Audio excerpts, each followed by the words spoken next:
Heard it beep. Oh, yeah, that's right. Okay, it's turning. Here goes. Okay, this is a air engine. This is a double acting cylinder right here, right in here. If you can follow along with the pointer. This is a 6-inch stroke and a 1 1/8 bore diameter. And this is another cylinder I'm just using as a guide. It doesn't do anything. See, it's open to the atmosphere right here. Both are attached to the torque rack with clevises right here. The torque rack consists of 2 straight gears called rack gears. They're one's pointed down, the other's pointed up, and they're offset from each other. They're attached with this framework, which is a piece of steel right here and right here, and that's bolted to the rack gears at each end. And then the torque rack has an axle. These pipes right here are just being used as spacers, and these wheels is what it sort of runs on. And then this bolt is an axle, and this bolt is an axle. So that's what it runs on. And then the rack gears engage with the pinion gears, which are nylon. I took a nylon gear and sliced it in half to make 2 gears out of it, and that spins free on the shaft. That gear is not attached to the shaft, it just runs free on the shaft. And then attached to it by the little bolts here, and this is just a spacer in here, is a extender which allows us to put a pawl out here away from this ratchet wheel. So here's a pawl that is attached to a spring. I shouldn't put my finger in there because this has air in it. See, there's a pawl right there, and it is engaged in this little tooth. Maybe come over here because you're in your own light. Okay, there it is right there. Maybe you can see how the pawl tooth goes into the little slot there.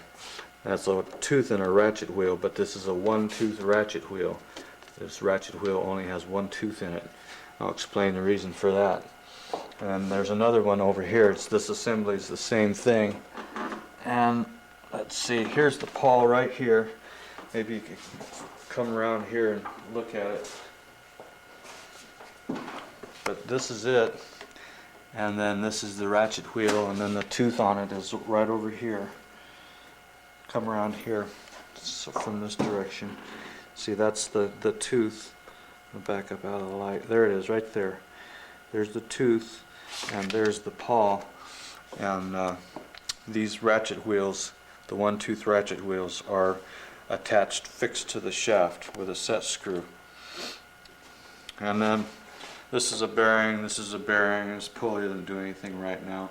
These springs are just to kind of help stop it at the end of its stroke, because it's only got a 3.14-inch stroke. And on this style, which uses the cam for operating the valve, there has to be the size of this round pinion gear determines the length of the actual stroke.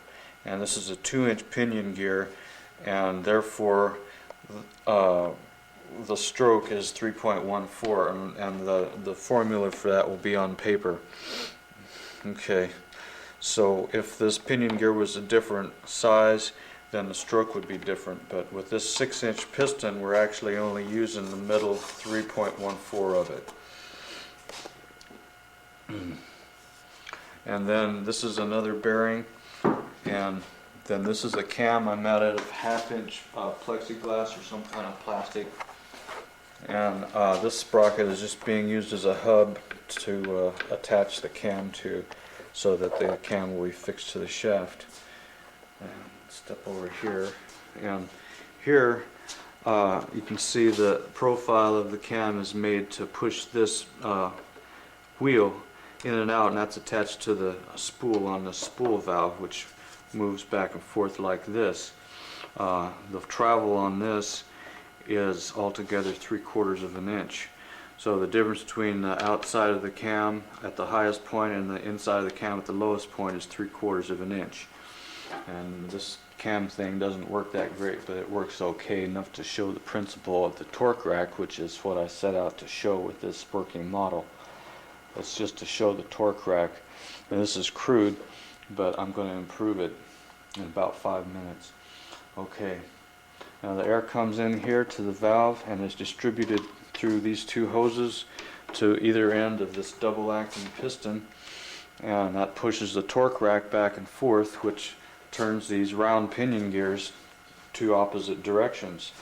These two ratchet wheels are both affixed to the shaft, and their forward teeth, their power direction is the same on each one, except that since this rack is facing down and the teeth on the other rack are facing up, these two pinions with their pawls attached to them take turns driving ratchets in the same direction. So even though the cylinders or the piston is moving back and forth in two directions, this shaft turns continuously in one direction this way, and the cam pushes the valve to make it all happen time-wise.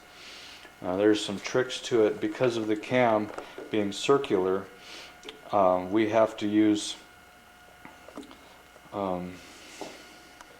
what am I trying to say? We have to use a one-tooth ratchet because it can only engage in one place.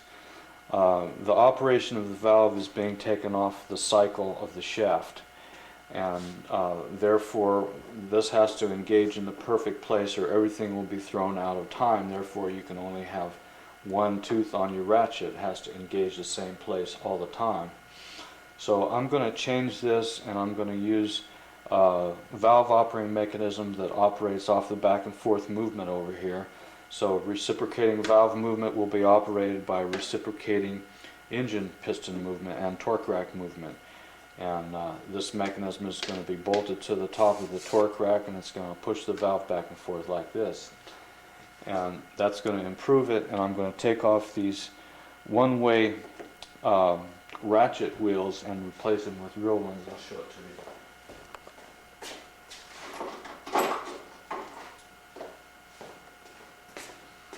I'm going to put these in there, and these have teeth all the way around, and it will be able to engage any tooth that it feels like engaging, although it should theoretically use the same one all the time, but it doesn't have to. And get rid of the cam and the spring pressure, which the cam doesn't like to operate against spring pressure, and I'm not good at designing cams, so that's why. But a cam could be designed to work just fine, but I don't know how to do it. And I like these rack and pinion things to be real flexible. So I'm going to put this on there, and everything should work much better. Plus we'll be able to use the full 6 inches of the stroke, or 5 inches, or however much, but we won't be limited by the size of this round pinion gear, because it can be any size you want it to be. Okay, guess I'll show the engine now.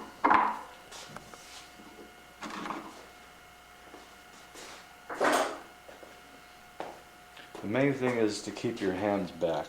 Don't touch anything, even while it's not running, because if you bump something, your fingers in there, and it starts running, then you don't have any fingers anymore. But I have to start this one by hand sometimes because my cam's not too good, so that's dangerous. You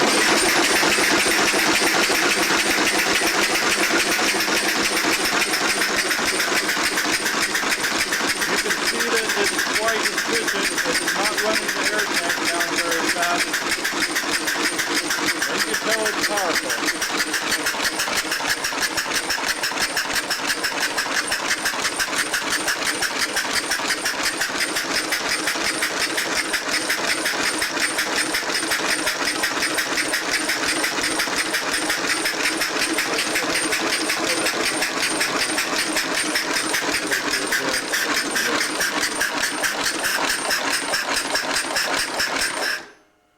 Okay, so now it has 50 psi in it, and it's stalled because of the spring pressure of the four-way valve here and the hump on the cam. So I'm going to start it up again. Just like that. So the way I'm going to fix this up, I'm going to take the spring out of out of the valve, replace it with a three-way valve and use this as a single acting cylinder. And there won't be any spring pressure except a small detent which will fit here and will make this valve have three positions, open, closed, and halfway. So, but I'll tell you about that later because then that's going to be built in.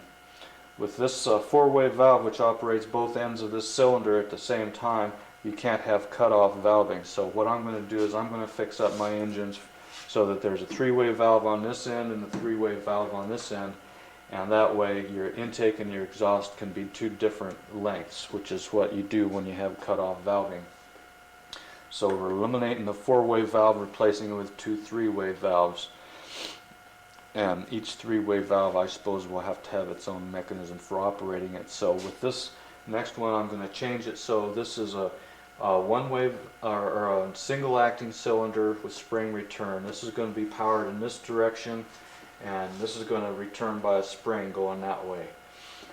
So I will only have to build one valve operating mechanism to operate the three-way valve to prove that my next improvement is going to work better than this and give us a full stroke.